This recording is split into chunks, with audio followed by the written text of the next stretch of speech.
আসসালামু আলাইকুম রহমতুল্লাহ। কেমন আছেন সবাই? আজকে আমরা চলে আসলাম আরেকটা ভিডিও নিয়ে।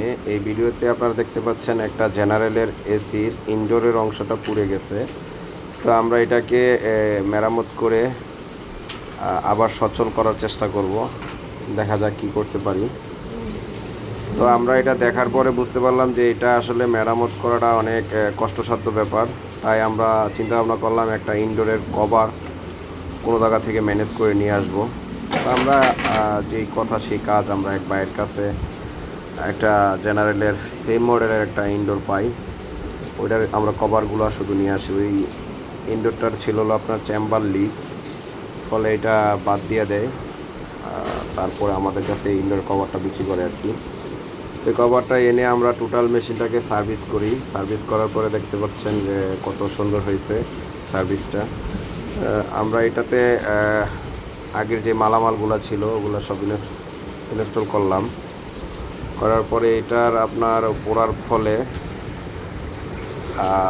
সার্কিট যেটা ছিল ওইটাতে আপনার বেশ কিছু জায়গা পুড়ে গেছিলো সার্কিট সহ। তো সার্কিটটাকে আমরা রিপেয়ার করলাম। করার পরে আপনারা এটা এখানে সব কিছু ফিটিং করে কমপ্লিট করলাম। আসলে এসিগুলা অনেক ক্ষেত্রে রিপেয়ারেবল, যে কোনো সমস্যাই আসলে রিপেয়ার করা যায়। কিছুটা ব্যয়বহুল আর কিছুটা হচ্ছে যে আপনি শর্টকাট বা অল্প খরচে করা যায়। তো এই এসিটা যেভাবে পড়ছে বা এটা একেবারে ধরতে গেলে বাজের খাতে চলে গেছিলো, সেই এসিটাকে আমরা পুনরায় আবার নতুনে রূপান্তরিত করলাম। এখানে খরচ ওনার ভালোই হয়েছে। আপনার খরচের ব্যাপারটা শেষে আপনাদেরকে জানিয়ে দিব কীরকম কী খরচ হয়েছে। তো এসিটা আমরা এখানে আমাদের কাজ প্রায় শেষের দিকে। আমাদের এখানকার কাজ তো শেষ, কিন্তু এই এসিটা ইনস্টলেশন করে দিতে হবে। তো ইনস্টলেশন করতে গেলে আমরা দেখতেছি যে আমাদের পাইপ নাই, অ্যাঙ্গেল নাই, এসিতে গ্যাস নাই। তো ওই দিকেও মোটামুটি অনেক কিছু লাগছে।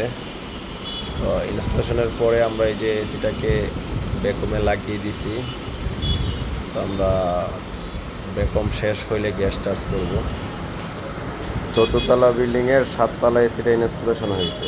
আসলে এসির কাজ মনে করে সবাই সহজ, অতটা সহজ না। এসির কাজে প্রচুর রিস্ক আছে।